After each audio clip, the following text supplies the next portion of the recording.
Usha medical education में आपका स्वागत है। आज हम टॉपिक करने जा रहे हैं एक्टोपिक प्रेगनेंसी। अक्सर एक्टोपिक प्रेगनेंसी 12,000 लेडीज में प्रति वर्ष एक को हो सकती है। क्या होता है एक्टोपिक प्रेगनेंसी? नॉर्मल प्रेगनेंसी हमारी यूट्रस में होती है, यहीं पे बच्चा इम्प्लांट होता है और पलता है और इसी रास्ते से ही डिलीवर होता है। लेकिन कई बार ऐसी स्थिति आ जाती है कि एक्टोपिक प्रेगनेंसी हो जाती है, यानी कि अब यूट्रस की बजाय किसी और स्थान पर प्रेगनेंसी हो सकती है। जैसे एब्डोमिनल प्रेगनेंसी 1 से 1.5% के चांस होते हैं। ट्यूबल प्रेगनेंसी सबसे ज्यादा होती है, 95 to 97 ये प्रेगनेंसी यहाँ होती है। इसमें भी 4 पार्ट हैं, ट्यूब के पार्ट है ये, जैसे इनफंडिबुलम ये पार्ट हो गया, फिर इस्थमस नैरो पार्ट होता है, ये हमारा चौड़ा पार्ट है हमेशा, ये हमारा एम्पुला होता है, ये एम्पुला है, और ये हमारी फेमरिया है। तो इनफंडिबुलम में 10%, इस्थमस में 25%, इनफंडिबुलम इस्थमस में 25%, एम्पुला जहाँ पे हमारा फर्टिलाइजेशन होता है यहाँ पे 55%। क्यों? क्योंकि यहाँ जब ओवा अंदर चला जाता है और स्पर्म यहाँ से जर्नी करके और यहाँ पे इसको फर्टिलाइज कर देते हैं एग को, तो यही किसी वजह से, या तो यहाँ सीलिया, क्योंकि ओवा में स्पर्म में कुछ चलने की का हिसाब नहीं होता, ये जब डिवीजन होती है एक क्लस्टर ऑफ सेल बन जाता है जिसे मोरूला कहते हैं, वो आगे जर्नी करता है यूट्रस की तरफ। कहीं इनमें खुद में चलने की शक्ति नहीं होती, यहाँ पे छोटे छोटे सीलिया होते हैं फ्लैपर ट्यूब्स में, जिनकी वजह से जर्नी करता है। या तो इनमें कोई कमी है एम्पुला में, यानी आगे नहीं बढ़ सकता है, या यहाँ का नैरो पार्ट है इनफंडिबुलम में, इस्मस है और नैरो पार्ट है, कोई भी वजह है तो यहाँ पे ये प्रेगनेंसी यहीं की यहीं बढ़ने लग जाती है और कम से कम 1.5 महीने तक ये प्रेगनेंसी बढ़ती है। उसके बाद कई बार क्या ट्यूब रप्चर हो जाती है, जिससे लेडीज को इतना ज्यादा पेन होता है जिसकी वजह से उसको नाइफ कटिंग, जैसे चाकू से कोई काट रहा है। चलो आगे बढ़ते हैं। ट्यूबल प्रेगनेंसी में 95 to 97% प्रेगनेंसी होती है यहीं पे। ओवेरियन प्रेगनेंसी, ओवरी का मतलब यहाँ से एग जैसे ही आया इधर से स्पर्म फटाफट यहीं आ जाता है, तो ओवरी के मुहाने पे यानी कि यहाँ पे रिलीज होते ही साथ ये प्रेगनेंसी 0.5% होती है, तो बहुत ही रेयर है। और सर्वाइकल प्रेगनेंसी जैसे ये सर्विक्स है, यहाँ से स्पर्म जैसे आया, ओवा किसी तरह से रिलीज हो गई इधर आ गया, तो वो क्या होता है यहाँ भी प्रेगनेंसी हो सकती, लेकिन रेयर चांस है, 1% से भी कम है। अब क्या होता है यदि ये प्रेगनेंसी हो जाती है? सबसे पहले तो जो माँ को प्रेगनेंसी के साइन वो अचीव होंगे, सबसे पहले एमनोरिया। तो 99 to 100% एमनोरिया होता है, मेंसेस नहीं आते, मेंसेस बंद हो जाते हैं और मदर को ये लगता है मेरे को प्रेगनेंसी हो गई, नेचुरल प्रेगनेंसी होती भी है, और उसको नोजिया वॉमिटिंग, जो एससीजी लेवल जो 2 महीने तक पीक लेवल पे होता है, पेशाब में जब UPT urine test for pregnancy test करते पॉजिटिव आता है तो एससीजी लेवल उसमें सक्रिएट होता है, तो उसकी वजह से नोजिया वॉमिटिंग होती है।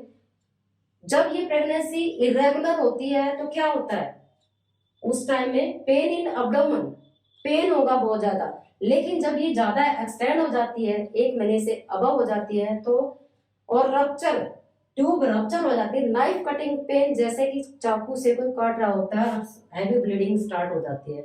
इरेगुलर ब्लीडिंग पहले तो क्या होगा, कभी कभी थोड़ी होगी, लेकिन जैसे ही मतलब ये प्रेगनेंसी बढ़ेगी, 1.5 महीने तक बढ़ती है या रप्चर हो जाती है, तो हैवी ब्लीडिंग स्टार्ट हो जाती है, मदर शॉक में चली जाती है, जिससे बीपी शॉक के सिम्टम्स स्टार्ट होते हैं, बीपी डाउन हो जाता है, पल्स इरेगुलर हो जाती है, कोल्ड क्लैमी चिपचिपी स्किन हो जाती है। तो यहाँ पे पॉलीयूरिया, मदर को क्या होगा, जैसे प्रेगनेंसी हुई तो उसको बार बार यूरिन की डिजायर होगी, लेकिन साथ साथ उसको यूरिन करते टाइम पेन होगा और बार बार यूरिन करने जाएगी, पॉलीयूरिया। क्यूलन साइन, जैसे ट्यूब रप्चर हो जाती है, जो रप्चर हो जाती है तो यहाँ से ब्लीडिंग स्टार्ट हो जाती है बहुत बुरी तरह।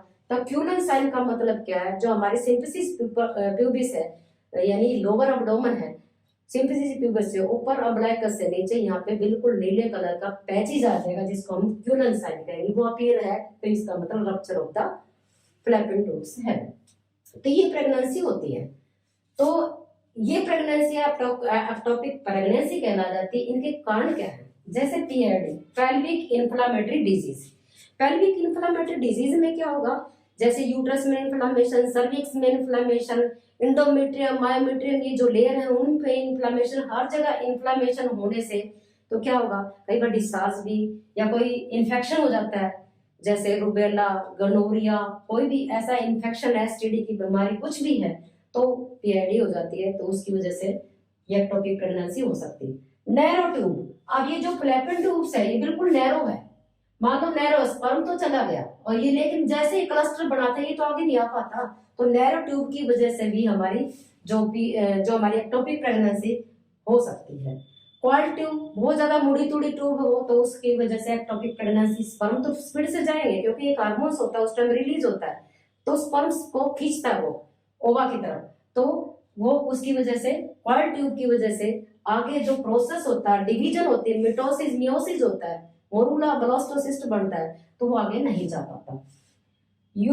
आईयूसीडी, कई जो लेडीज इंट्रायूट्राइन कॉन्ट्रासेप्टिव डिवाइस जैसे कॉपर्टी लगवा ली या कोई भी टेम्परेरी मेथड यूज किया, ओरल पिल्स, मालाडी, मालाइन खाई, कुछ भी है तो वो बंद किया और उसके बाद हमने प्रेगनेंसी अचीव कर ली, तो उसकी वजह से भी कई बार क्या एक्टोपिक प्रेगनेंसी हो सकती है।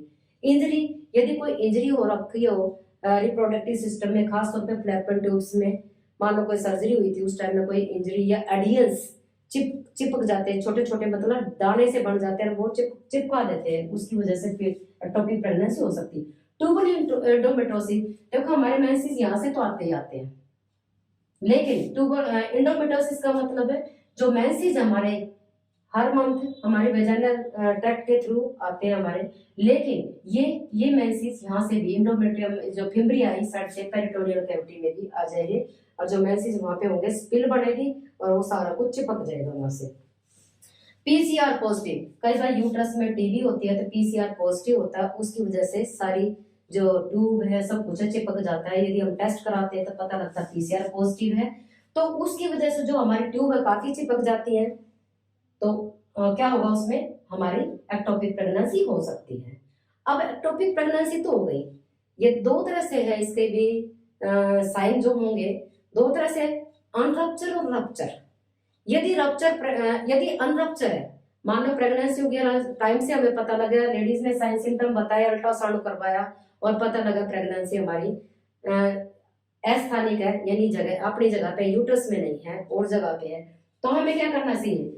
डॉक्टर के पास दिखाएंगे, जाके डॉक्टर क्या करें, मीथोट्रेक्सेट की, प्रोस्टाग्लैंडिन की और पोटेशियम क्लोराइड की मेडिसिन देंगे और जो हमारा कंसेप्शन का प्रोडक्ट है उनको निडल के थ्रू या छोटी सर्जरी के थ्रू उसको किसी तरह से निकाल देते हैं और ये मेडिसिन देते हैं ताकि अगली बार जो एक्टोपिक प्रेगनेंसी की अवस्था ना हो, क्योंकि इससे डर लगा रहेगा, अगली बार भी हो सकती है।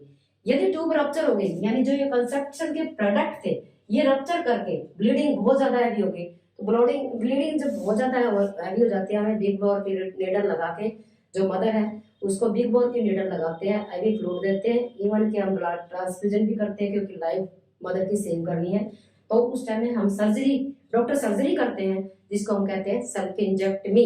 एक ट्यूब को क्योंकि रप्चर हो चुकी है उसको हम किसी तरह लागेशन नहीं कर सकते, एक ट्यूब को निकाल देते हैं, एक ट्यूब से नेक्स्ट ट्यूब से प्रेगनेंसी हो सकती है, इसको हम सेल्फ इंजेक्टमी करेंगे। ये है एक्टोपिक प्रेगनेंसी, इसकी टाइप, इसके साइन सिम्टम, कॉज और इसका मैनेजमेंट। ये आपको टॉपिक कैसा लगा? यदि अच्छा लगा तो लाइक कीजिए, शेयर कीजिए ताकि सभी मेडिकल स्टूडेंट को इसका फायदा हो सके।